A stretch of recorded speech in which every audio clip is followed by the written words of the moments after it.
ya. Dan selanjutnya adalah pengambilan data secara apa? Observasi. Kalau seandainya observasi apa? Kita dengan melihat. Contohnya apa? Contohnya kita melihat lama persalinan, ya. Kalau lama persalinan, kita menungguin pasiennya, kita menungguin ibunya dari dia mulai pembukaan 1 sampai pembukaan 10 sampai kelahiran. Berapa jam si ibunya itu melakukan atau merasakan sampai kelahiran, lama persalinannya berapa? Nah, itu kita observasi namanya. Jadi penelitinya langsung ada pada tempat itu pada saat itu. Dan yang selanjutnya adalah menggunakan angket atau kuesioner. Saya rasa kalau seandainya teman-teman di sini udah pada ngerti ya kalau angket, pernah ngisi kan ya kalau seandainya angket ada, biasanya dimintain ya, biasanya tentang produk. Kalau seandainya kalian di mall-mall ya, tentang produk, Mbak boleh minta waktunya sebentar untuk mengisi angket, itu adalah angket atau kuesioner. Nah, itu juga cara pengumpulan data mereka. Akhirnya mereka tahu produk yang mereka jual itu sudah dikenal apa belum, ya kan? Terus kalian kenalnya itu sejauh mana, dari mana saja. Nah, itu gunanya angket ya atau kuesioner. Sekarang jenis data. Jenis data ada berapa? Ada 4 ya. Ada nominal, ada ordinal, ada interval, dan ada rasio ya. Kalau nominal itu tingkatan yang paling rendah ya. Contohnya apa? Contohnya itu adalah nama kota, jenis kelamin, itu kita menggunakan data nominal ya. Lalu selanjutnya ordinal, tingkatannya itu lebih tinggi dan sifatnya tidak hanya membedakan tapi juga antara variasi ada tingkatan. Contohnya apa? Contohnya tingkat pendidikan ya, tingkat ekonomi, seperti itu ada tingkatannya. Kalau interval dia ada tingkatannya dan terdapat ukurannya ya. Contohnya apa? Contohnya temperatur ya, dan nolnya itu bersifat absolut ya. Contohnya temperatur ya, temperatur, suhu. Karena apa? Karena ada suhu di bawah 0 derajat ya. Temperatur juga ada temperatur yang di bawah 0 derajat. Lalu selanjutnya adalah rasio ya. Rasio itu bedanya dengan temperatur adalah kalau rasio itu nolnya itu adalah 0 yang tidak absolut. Contohnya apa? Berat badan. Tidak ada bayi yang berat badannya di bawah 0. Nggak ada bayi lahir min 0, kan nggak ada. Bisa dibayangkan bayinya semana kalau seperti itu ya. Oke. Nah, selanjutnya kita harus mengenal populasi dan sampel. Kalau seandainya populasi itu berasal dari kata Inggrisnya yaitu population ya, yang mana namanya jumlah penduduk atau kumpulan ya, dari objek yang dapat berupa manusia, hewan, tumbuhan, peristiwa, sikap hidup, dan sebagainya. Kalau sampel itu adalah bagian populasi yang ingin dicapai oleh peneliti. Biasanya memakai apa? Memakai pengolahan seperti kita maunya apa? Total sampling kah atau random sampling kah?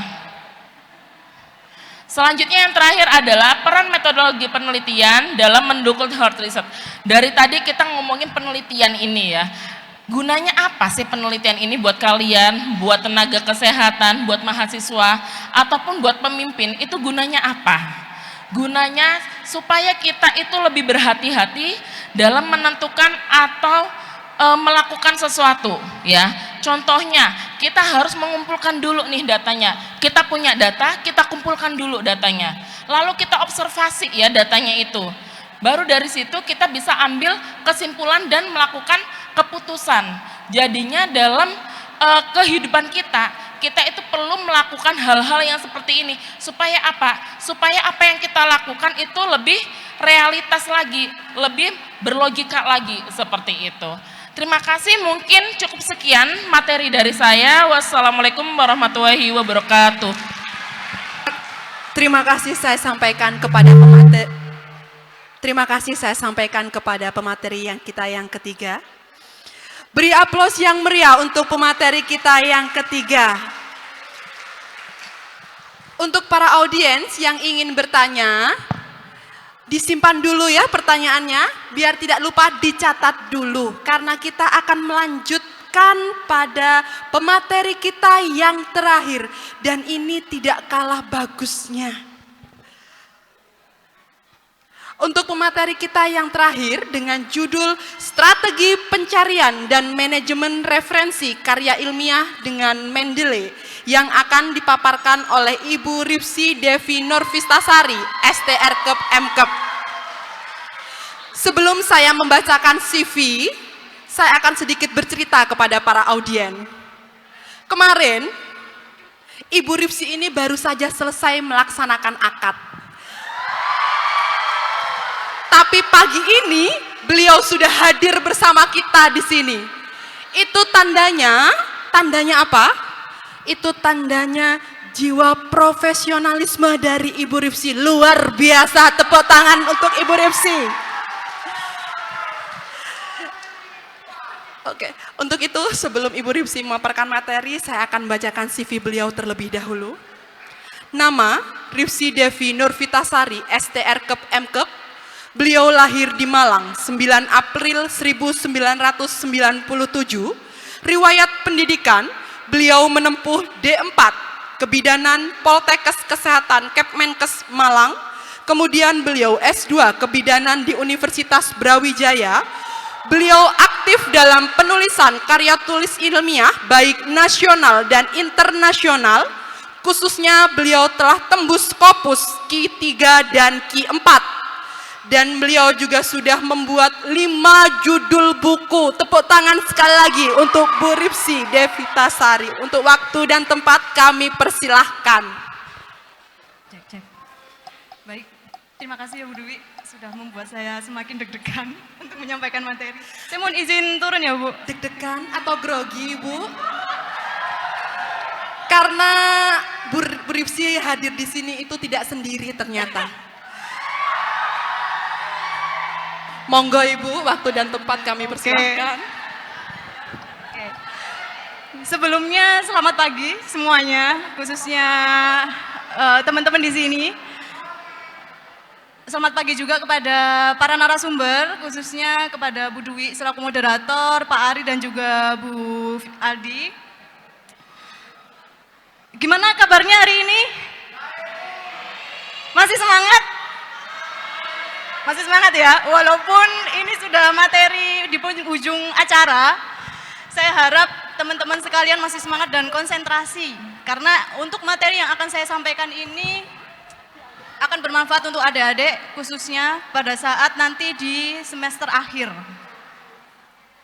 Sebelumnya saya ucapkan apresiasi setinggi-tingginya kepada adik-adik sekalian yang sudah datang ke sini, karena saya tahu pasti di luar sana banyak orang yang melakukan hal yang sia-sia, tapi adik-adik di sini mau meluangkan waktunya untuk bisa hadir di seminar nasional untuk menuntut ilmu. Aplaus untuk kita semua ya. Untuk PPT? Oke.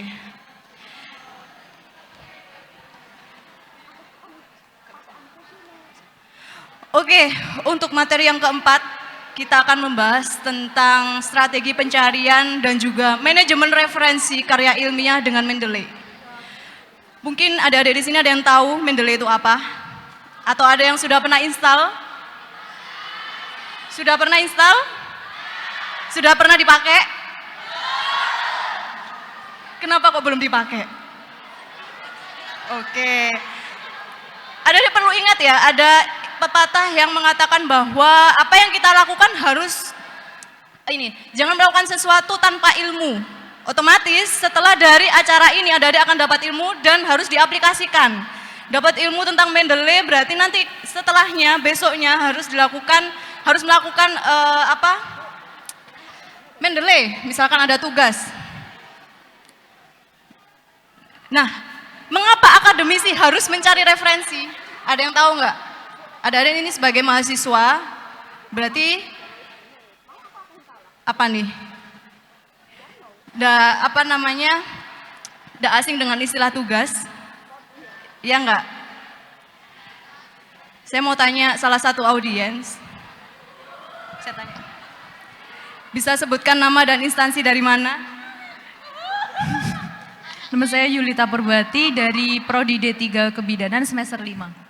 Oke, selama kuliah di Stikes Bakti Alkodiri gimana Dek? Banyak tugas?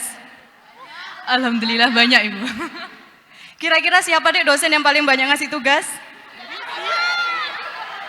Kok saya ya? Oke. Nah, sebelum kita membahas materi lebih lanjut, kita harus tahu nih background-nya. Kenapa kita harus bisa membuat strategi pencarian dan juga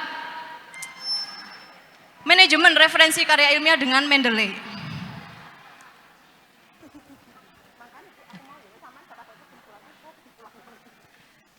Nah, kita lihat fenomenanya dulu.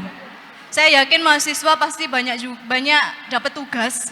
Ada penugasan makalah, ada juga resume jurnal, critical appraisal, proposal, literatur review, tugas akhir atau tugas lain-lain. Otomatis dengan banyaknya tugas yang diberikan, kita harus membutuhkan referensi untuk menghasilkan karya yang bermutu dan menghindari plagiasi.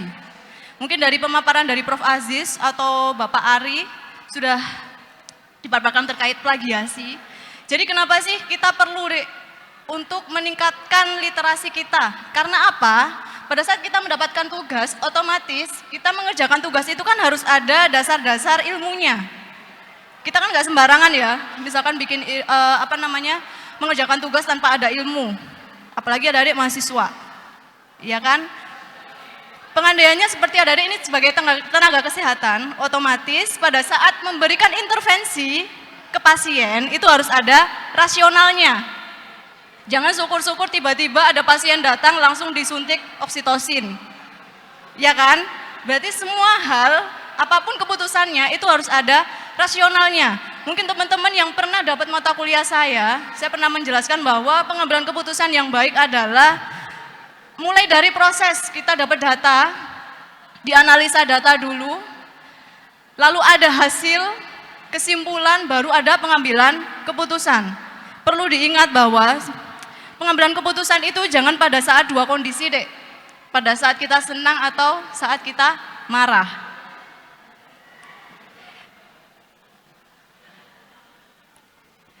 Nah selain itu, point of view dari mahasiswa. Ada yang merasa seperti ini, literaturnya kok nggak ada? Iya nggak? Ada yang pernah merasakan seperti itu? Atau saya kesulitan nih, nyari literaturnya? Atau mungkin ada juga yang merasa bahwa gimana sih ngasih tugas kok nggak ada literaturnya? Ada yang pernah seperti itu? Tapi di sisi dosen, point of view-nya yang pertama, apa benar nggak ada literaturnya? Atau juga bisa tidak tahu nih cara cari literatur? Atau mungkin apa nggak tahu di mana cari literaturnya? Atau mungkin sedang nyari literatur? Mungkin tadi Prof. Aziz tadi tanya cari jurnal itu di mana? Kayaknya tadi ada yang menjawab Google Scholar ya. Ini dari sekian banyaknya audiens di sini, apakah mayoritas menggunakan Google Scholar saja? Iya? Tidak ada yang lain? Tidak ada? Oke, mungkin setelah kita belajar ini akan banyak database terkait dengan kita pencarian literasi, referensi. Nah, sumber referensi itu macam-macam. Nggak hanya buku, tapi ada artikel ilmiah. Artikel ilmiah itu yang kayak gimana? Artikel ilmiah itu yang kaitannya dengan jurnal. Dan itu sudah di-peer review-kan dan dipublikasikan bisa secara offline atau online. Ada juga makalah proceeding. Kalau makalah proceeding itu harus dilalui dengan presentasi atau biasa dikatakan dengan oral presentation. Jadi misalkan adik-adik pernah tahu brosur terkait dengan conference internasional, itu kan ada presentasi pemaparan seminarnya, nanti ada presentasinya, nanti akan dipilah jurnal-jurnal abstrak mana saja yang bisa dipublikasikan. Jadi kalau misalkan proceeding itu hanya di kajian awal saja, jadi kita hanya upload abstraknya saja, nanti akan dipilih apakah dia ini layak untuk di oral presentation atau tidak. Berbeda dengan artikel, kalau artikel kan berarti kita sudah mengikuti template yang ada di publikasi itu sendiri. Lalu ada juga buku ilmiah, mungkin teman-teman tidak asing ya dengan buku ilmiah, kan itu banyak ya di perpus. Adik-adik sering ke perpus? Ngapain dek ke perpus? Ngapain? Daftar bank? Kok daftar bank? Perpustakaan Distikes Bakti Al-Qadiri itu harus dimanfaatkan, dioptimalkan. Kan sudah difasilitasi. Dosen pada saat mengajar, itu acuannya juga ada di situ. Jadi nggak perlu beli. Kalau misalkan di perpus ada, ngapain juga beli. Saya terkadang pernah ada mahasiswa tanya, Bu, ini bukunya apa ya Bu ya? Saya kok pengen beli.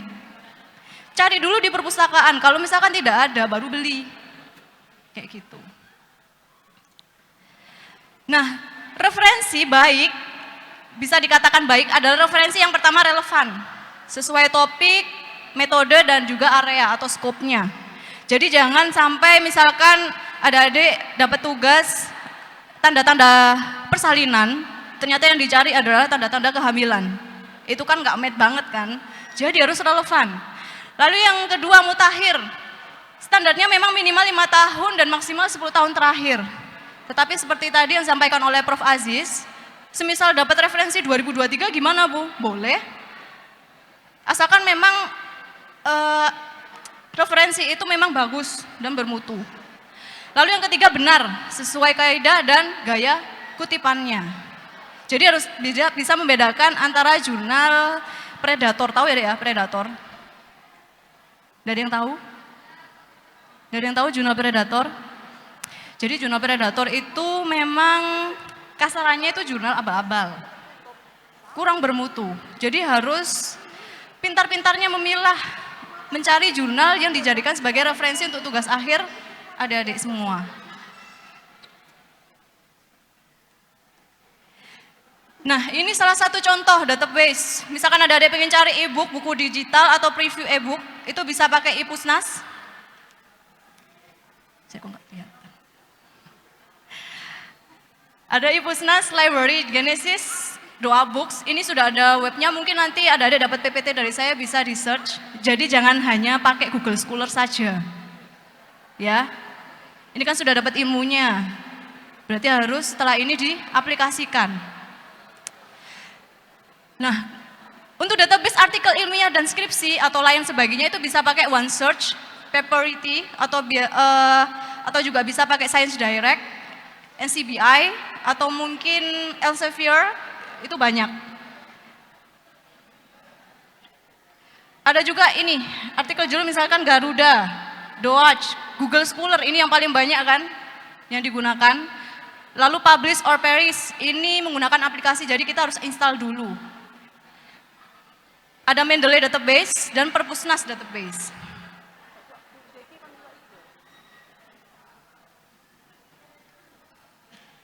Kok nggak bisa?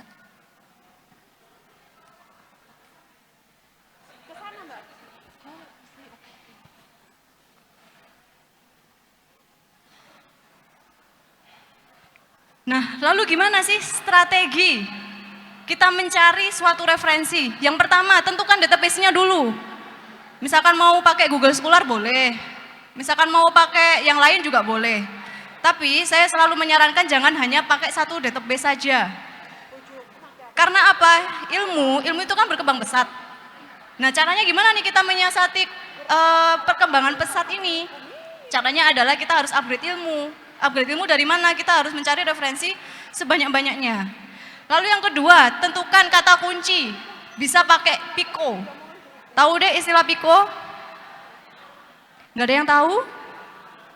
Oke, kalau PICO, P itu biasanya passion, problem, atau satunya population.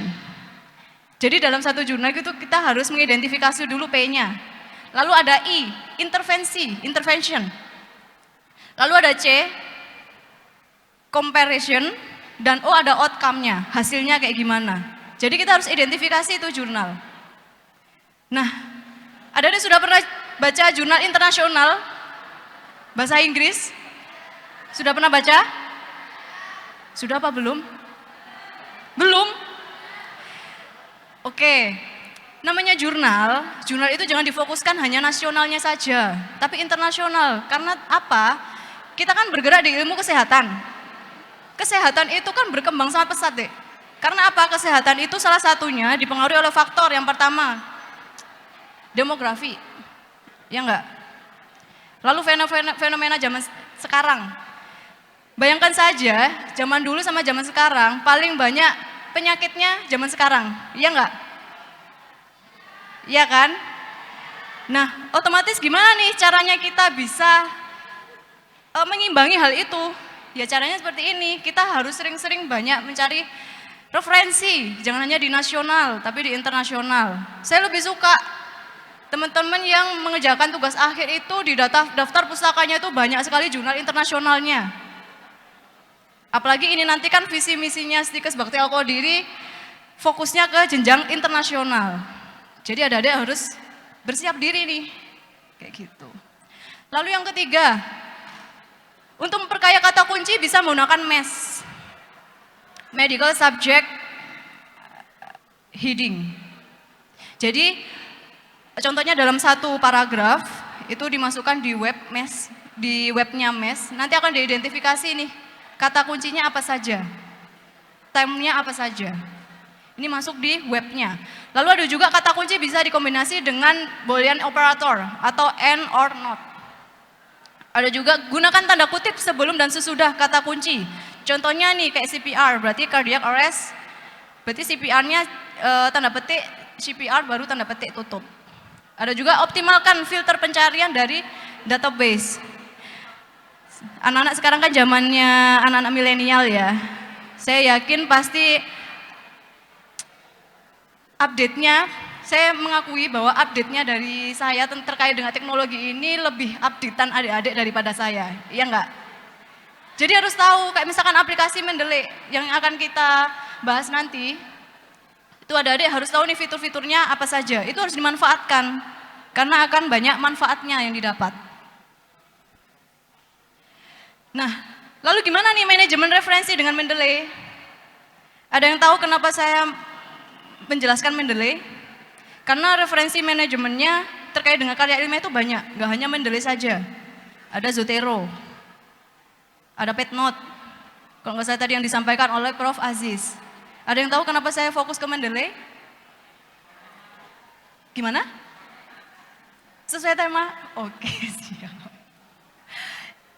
Kenapa dengan Mendeley, Dek? Karena mayoritas publikasi jurnal itu mewajibkan kita daftar pustaka atau citasi harus berdasarkan Mendeley. Harus sesuai dengan Mendeley. Mendeley itu kan banyak gaya citasinya. Jadi ada Vancouver, terus IAII kalau nggak salah itu. Jadi ini memang sudah standarnya. Pakai Zotero gimana Bu? Boleh pakai Zotero. Seperti yang tadi pernah ditanyakan siapa ya, terkait dengan gimana sih caranya kita bisa terpublikasi di publikasi A. Ikuti saja dengan aturan di publikasi itu sendiri. Kalau misalkan dia memang mewajibkan menggunakan Mendeley, gunakan saja Mendeley. Tapi memang mayoritas paling banyak menggunakan Mendeley. Nah, apa itu Mendeley? Jadi Mendeley ini merupakan perangkat lunak untuk mengoleksi atau mengelola referensi penulisan serta mengutip tulisan. Ini juga dapat digunakan sebagai perpustakaan digital pribadi yang bisa diakses secara online dengan kapasitas maksimal 2 GB. Sampai sini sudah paham terkait apa itu Mendeley? Jadi Mendeley secara garis besar adalah suatu aplikasi yang mempermudah kita untuk citasi referensi kita. Kenapa kok mudah?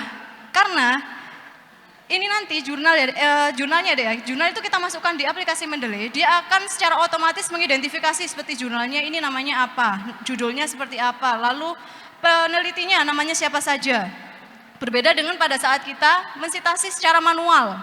Mungkin dari zaman SMP, SD, SMP atau SMA itu masih menggunakan manual kan, jadi misalkan ada buku A, kita pakai, otomatis kita harus ngetik. Awalnya harus peneliti dulu, peneliti nama belakang harus diajukan yang pertama, terus koma, baru nama selanjutnya, baru titik 2000 berapa, baru judul. Kalau Mendeley ini secara otomatis akan mengikuti.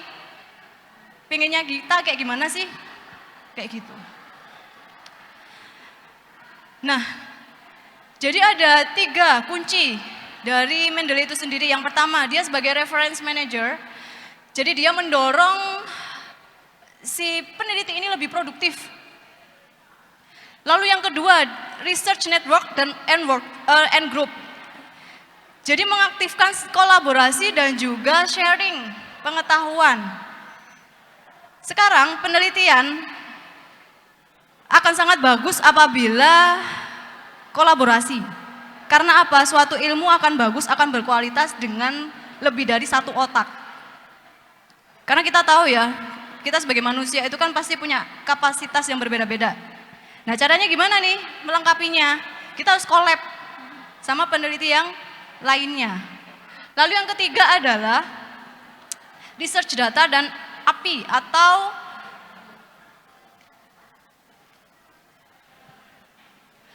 membuat suatu ilmu baru. Jadi dari sekian banyaknya referensi yang kita dapat, itu bisa menimbulkan suatu ilmu baru.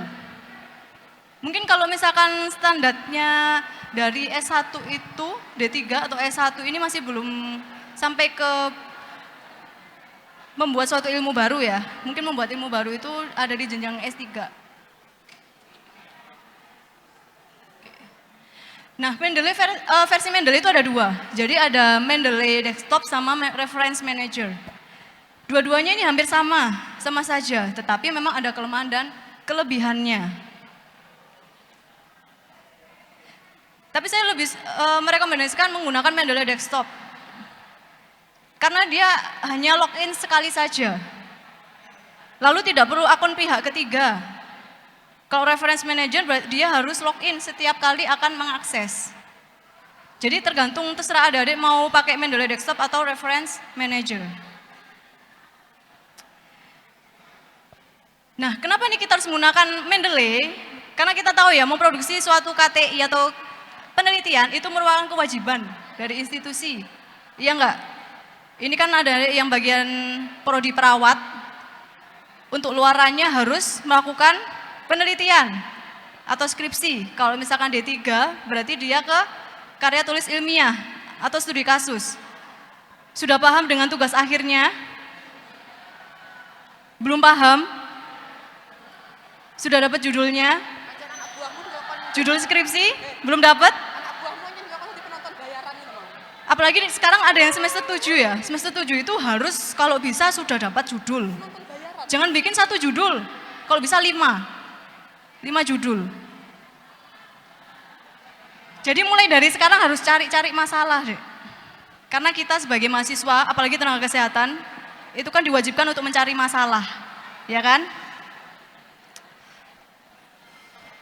Lalu dapat digunakan sebagai private mini library. Jadi filenya dari jurnal itu kan dimasukkan di aplikasi Mendeley. Itu secara otomatis akan tersimpan di situ. Mohon maaf Ibu, waktu kurang 5 menit lagi. Siap-siap. Tinggal dikit ini. Nah, untuk jenis-jenis plagiat itu banyak. Pada intinya adalah kita mengambil karya ilmiah, bukan karya kita mengambil gagasan dari orang lain. Itu sudah dianggap plagiat. Saya pernah menemukan mahasiswa, saya beri tugas, ternyata dia kopas dari Blogspot. Kenapa saya tahu dia kopas dari Blogspot? Karena tabel dari kolom komentar itu masuk di makalahnya. Ini kan kebablasan ya Dek ya? Iya enggak? Kan kelihatan itu, kopas. Jadi sejak sekarang kalau bisa, misalkan ada dapat tugas, belajar memparafrase, parafrase, agar tidak teridentifikasi plagiat. Mungkin adik-adik menganggap bahwa plagiat ini akan berguna pada saat di tugas akhir saja. Ya enggak? Ada istilahnya Turnitin. Tahu kan Turnitin? Itu untuk mengecek atau men-scanner seberapa banyak teman-teman memplagiat atau kesamaan dengan referensi yang lain. Nah, ini mungkin kekurangan dari sitasi manual, jadi penulisan kutipan tidak standar, kurang sesuai dengan template dari publikasinya, atau mungkin referensi tidak dapat disimpan. Kalau misalkan pakai Mendeley, otomatis dia tersimpan di aplikasi. Nah, ini tahapan dari install Mendeley. Jadi yang pertama kita download di websitenya, lalu diinstal, disiapkan juga referensi atau artikel, simpan ke Mendeley dan juga pilih aplikasi yang kolaboratif. Ini mungkin saya agak cepat ya, karena waktunya sudah habis. Untuk download Mendeley ini sudah saya paparkan di sini. Jadi untuk Mendeley desktop bisa nanti dibuka menggunakan web ini dan juga Mendeley Reference Manager menggunakan link ini.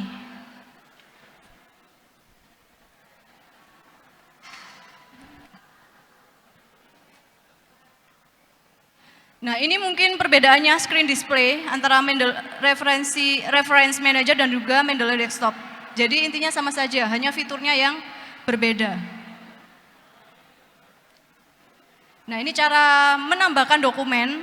Jadi ada caranya kayak misalkan kita pencet klik file, mungkin add reference manually atau watch a folder. Tapi saya yakin mahasiswa zaman sekarang itu pasti cari cara yang paling mudah. Paling mudahnya gimana? Ya udah kita tinggal klik filenya, kita sorot langsung kita masukkan di aplikasi Mendeley-nya. Itu sama saja.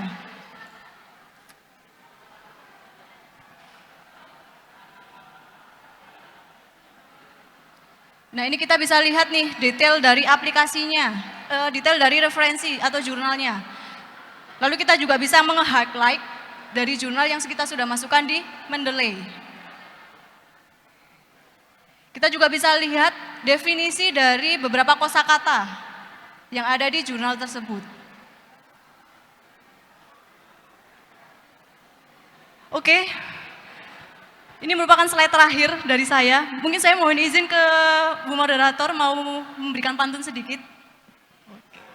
Saya sudah menyiapkan Silahkan Ibu sedikit Ripsi. pantun. Nanti kalau saya bilang pantun, cakep gitu deh ya, biar rame ya. Oke. Nang Sumbersari tuku duren. Cakep. Sumbersari ada duren ya? Ada durennya kan, Sumbersari? Iya enggak? Wes pancene stikes bakti alkodiri, pancen kuweren. Terima kasih dari saya, mungkin itu yang dapat saya sampaikan. Wabillahi taufiq wal hidayah. Wassalamualaikum warahmatullahi wabarakatuh. Terima kasih saya ucapkan kepada narasumber kita. Beri aplaus yang meriah untuk narasumber kita yang terakhir. Semoga apa yang kita sampaikan oleh narasumber dapat memberikan kita ilmu yang bermanfaat dan lebih mudah dalam mengutip artikel, buku, dan literatur secara mudah dan menyenangkan. Untuk itu, untuk selanjutnya kita masuk pada sesi tanya jawab. Bagi yang sudah tidak sabar ingin bertanya, saya akan memilih satu penanya dari kanan saya dan satu penanya dari kiri saya. Oke, saya persilahkan untuk yang ingin bertanya.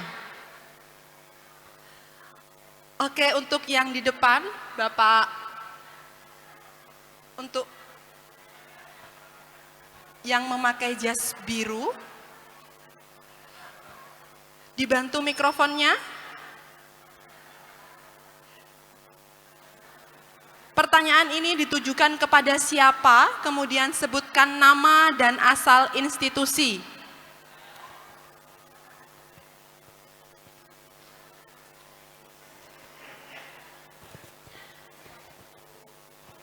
Terima kasih atas kesempatan yang diberikan.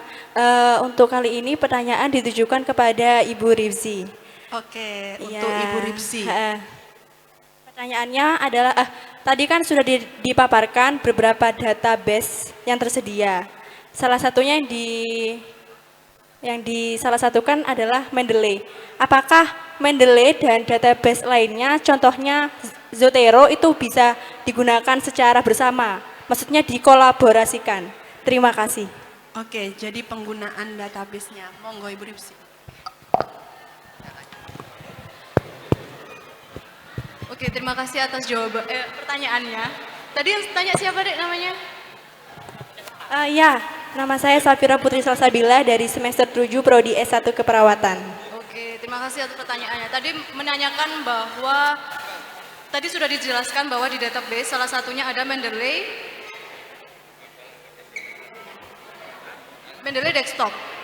Iya, kan database lainnya ada Zotero juga. Apa itu bisa digunakan secara bersama? Maksudnya dikolaborasikan. Oke.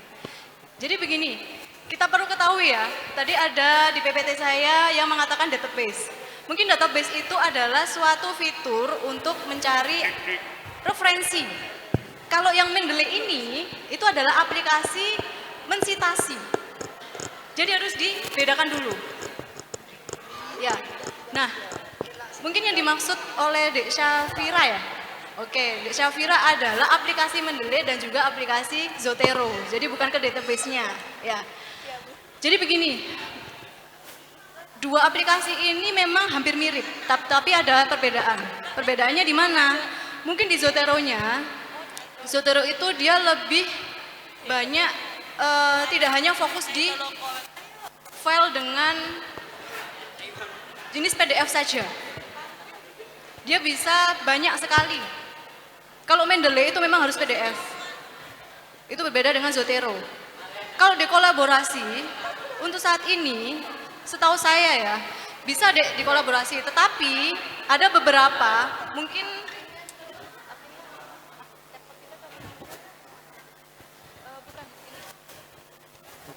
ya mungkin di teknologi bukan, kayak laptop atau mungkin laptop dari si A atau si B, misalkan si A dia bisa nih ngombain antara Zotero dan juga Mendeley. Tetapi waktu dia dimasukkan di laptop yang satunya itu nggak bisa.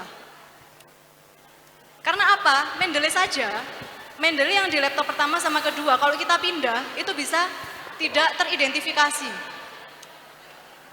Jadi mungkin itu. Jadi pada garis besarnya memang Zotero dan juga Mendeley ini sama, hampir mirip. Dia gunanya adalah membantu kita untuk mensitasi. Seninya kayak gimana sih mensitasinya. Tetapi perbedaannya kalau Mendeley dia hanya fokus di file PDF-nya saja. Tapi kalau Zotero dia keseluruhan, dia bisa. Seperti itu. Mungkin itu saja. Oke, itu jawaban dari Ibu Ripsi. Bagaimana dari penanya? Bisa dipahami Ibu, terima kasih. Oke, terima kasih jawaban dari Ibu Ripsi. Untuk selanjutnya, saya buka sesi kedua. Bagi yang ingin bertanya, tolong angkat tangan, sebutkan nama dan asal institusi.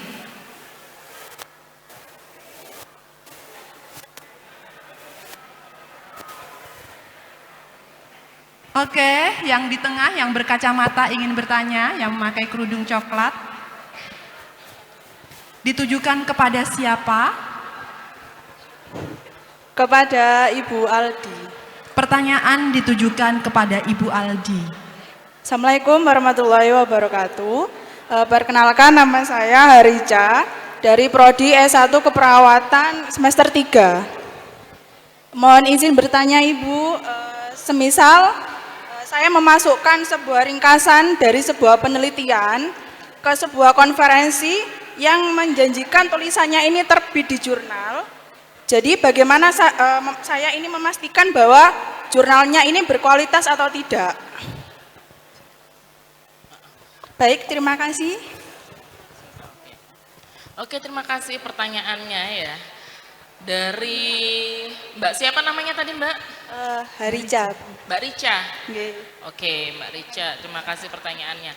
Jadi bagaimana sih kita bisa mengetahui bahwasanya jurnal itu intinya bagus atau tidak, seperti itu ya. Kita lihat dulu sintanya ya.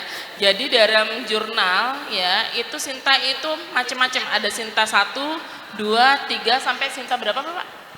5 ya, sampai sinta 5. Jadi yang paling bagus itu adalah sinta 5 ya. Yang paling bagus adalah sinta 1 ya. Nah, jadi kalau seandainya kita memasukkan artikel kita ya, atau kita ingin mencari referensi ya, kita lihat lagi pada klasifikasi jurnalnya. Kalau seandainya jurnalnya itu adalah sinta 1 ya, berarti jurnalnya itu sudah menurut kita udah bagus seperti itu. Oke. Mungkin itu jawaban dari saya, apakah bisa dipahami? Baik, bisa diterima Ibu. Terima kasih atas jawabannya. Terima kasih atas jawabannya Ibu Aldi. Untuk selanjutnya, adakah yang masih ingin bertanya kepada narasumber-narasumber hebat kita? Untuk yang di depan, untuk yang di samping, untuk yang di kanan, adakah yang masih ingin bertanya? Oke, ternyata yang di depan tidak ada, yang di belakang yang ingin bertanya kepada narasumber kita.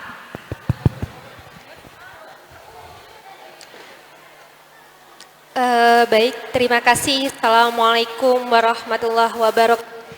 Terima kasih kesempatannya. Di sini saya ingin bertanya kepada Bapak Ari terkait dengan referensi serta hasil sebuah karya.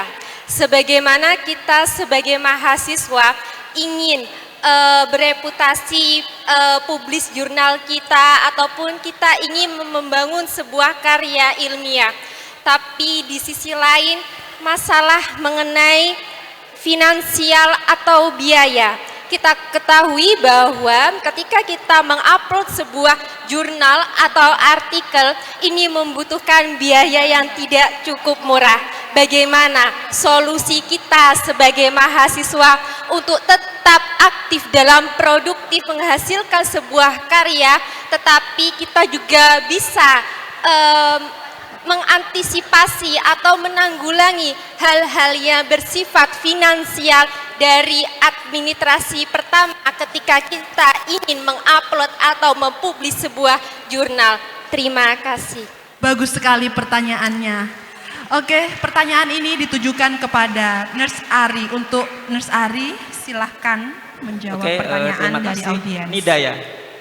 Oke, jadi emang kalau dilihat ya, kalau emang di kampus-kampus lain itu bagi yang udah menempuh skripsi itu ada beberapa syarat di kampus lain di mana mengharuskan hasil dari skripsinya itu bisa berbentuk artikel.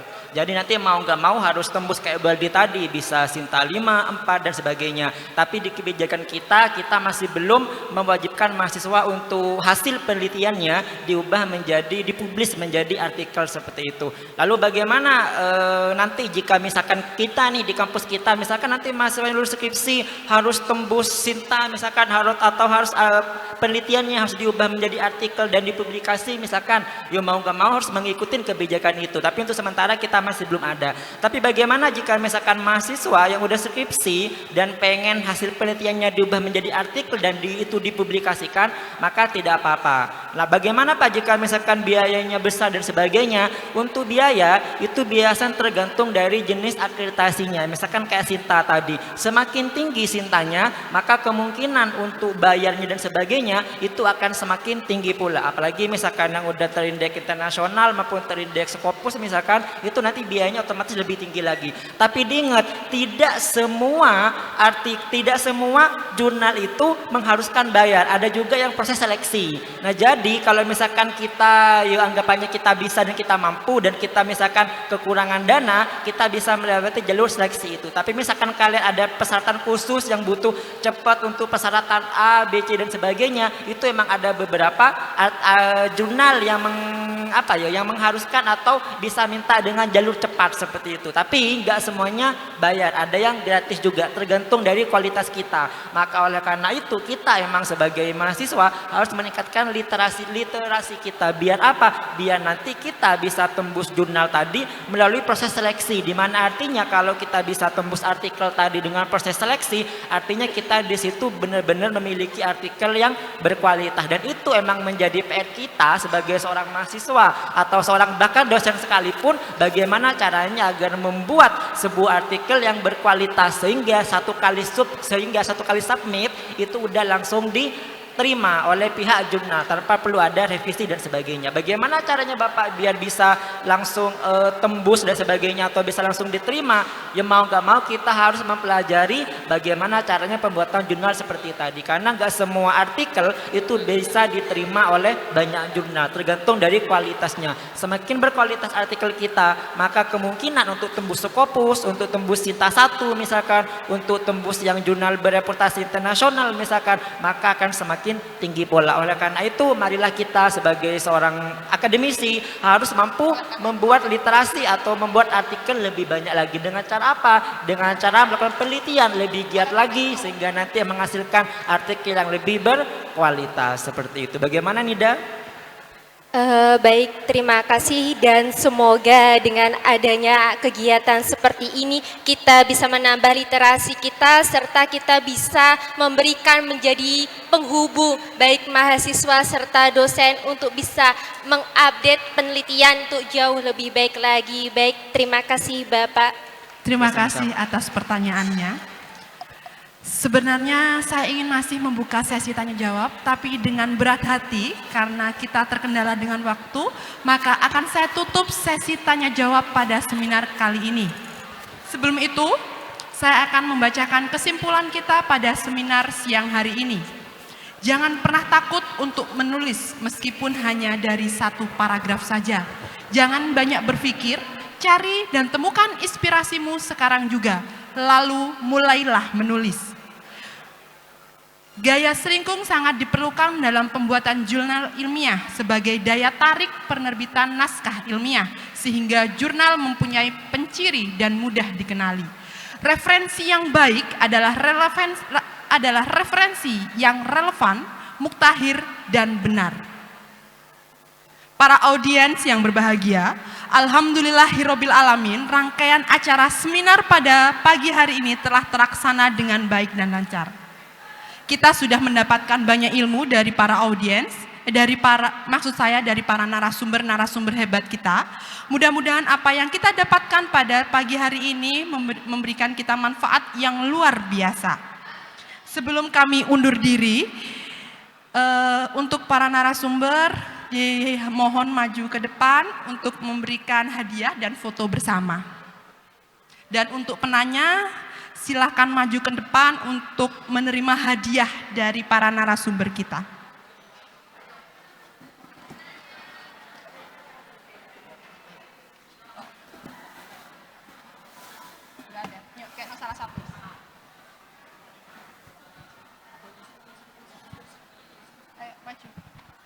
Oke, untuk para penanya dimohon maju ke depan.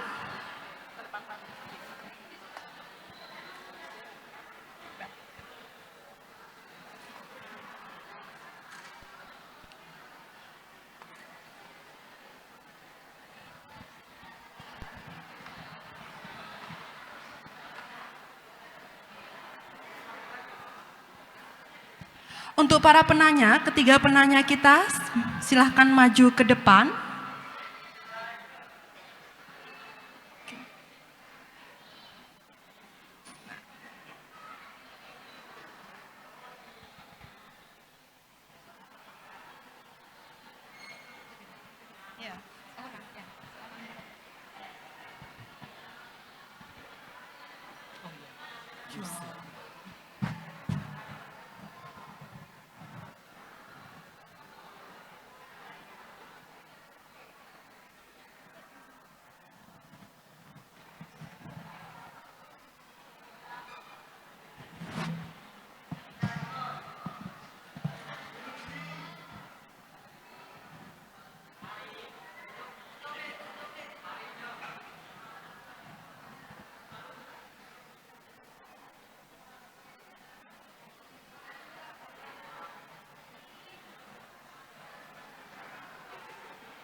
Sudah?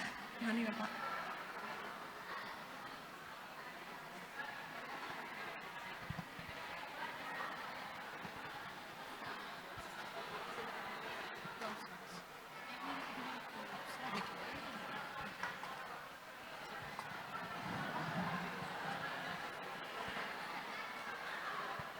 Terima kasih untuk semuanya.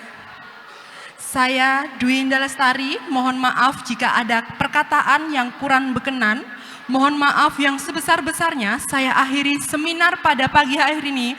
Wabillahi taufik wal hidayah. Wassalamualaikum warahmatullahi wabarakatuh. Sampai jumpa di seminar tahun depan, tahun 2024. Salam berkah.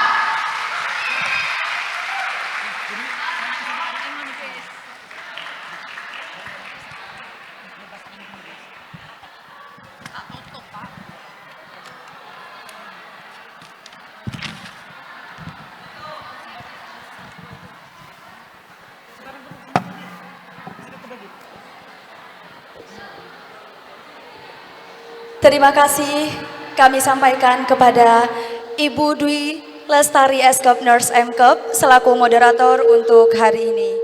Baik, acara demi acara sudah kita lalui bersama. Semoga acara atau kegiatan seminar nasional ini dapat bermanfaat untuk kita semuanya. Amin, amin, amin, ya Rabbal Alamin. Terima kasih atas kehadirannya kepada seluruh peserta. Kami selaku MC pamit undur diri. Saya Siti Mailatul Qudsiyah. Dan saya Safira Putri Salsabila. Kurang lebihnya kami mohon maaf. Wabillahi taufiq wal hidayah, waridho wal hidayah. Wassalamualaikum warahmatullahi wabarakatuh.